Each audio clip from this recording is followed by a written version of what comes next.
We are back with a part 2 of ranking Sonic games. 17 more games to rank. Let's get these done and over with. First we have Sonic and Knuckles, which I would say is a S-tier game. By S-tier, you mean SS tier. Knuckles, your name is in it. That doesn't mean it's perfection. I'm sorry, what did you say, C-tier? I can't hear you from down there. Alright, relax. S-tier for Sonic and Knuckles.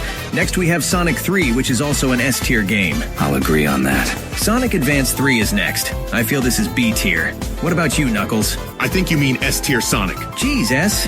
Don't you think that is a bit too high? I personally think it's C or D tier. And with that to A-tier it goes. Not where it should be, but fine. Next we have Sonic the Fighters.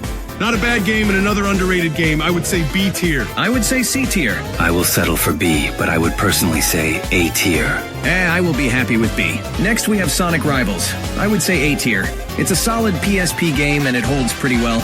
Any objections? No, that game was pretty good and held my attention a lot better than it should have. I could jingle keys in your face and have your attention for just as long. I couldn't hear you. I'm too busy smoking on that Maria pack. Anywho, it is going in A tier as it should. Next we have Sonic Riders, and I would say this is a solid S-tier game. SEGA should really bring this kind of racing back. Can't argue with that. I enjoyed everything, but the story mode was kind of mid, but not really. I settle for S as well. Next we have Sonic Heroes. Honestly, I'd say B. No, put it in S tier. Really? Why? You put Shadow the Hedgehog in C tier. Having heroes anywhere near that game is a sin. Is there any time you won't talk unnecessary crap about my game? Maybe when you get a better game. Next is Sonic Rivals 2. Even though there is more to do, I genuinely think it's like a C or B tier game. The first game's simplicity was good, but 2 just feels a bit much sometimes. Not a bad game, though. I will agree that the game is a bit much. I honestly think it's an A, but B doesn't sound bad. I would say C, but I will compromise to B. Next is Sonic R.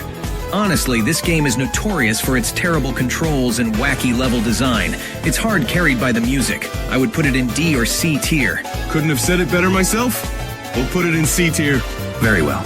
I would say F tier, but fine. C tier. Next is Sonic Unleashed, and to be honest, the Werehog stages bring this game to a B tier for me. I'd put that game in garbage. Now that is just too low. Sonic, I will put it in B tier with you. Very well. Next is Sonic Riders Zero Gravity, and I would argue this game to be SS tier in my eyes. Honestly, sure, why not?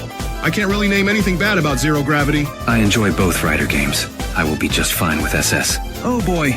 Next is Rise of Lyric, and yes, I know it's garbage. Sonic put it in F tier. The game was somewhat playable even though it sucked. Oh, okay then. Next we have Sonic All-Stars Racing Transformed. B or A. It's the best one out of the trilogy. Well, A tier works for me. I agree. A good game to play, and yes, I agree it's the best out of the 3. Next is Sonic Free Riders. I hate this game so much. So much potential. Down the drain because of the Dog Water Connect. Just put that doo-doo game in garbage and move on to the last game for today. Sonic Eraser? That's what we have as the last game? Sonic, you see that tier below garbage. Please just put that game there. I agree. That game is just bootleg Tetris and the music is the auditory equivalent of Steel Wool. That's it for this part. Like and subscribe for part 3 where we finish some more Sonic games. I don't see Tails anywhere. Finally, he is fixing that mic so he doesn't sound like the Sonic Eraser soundtrack whenever he talks.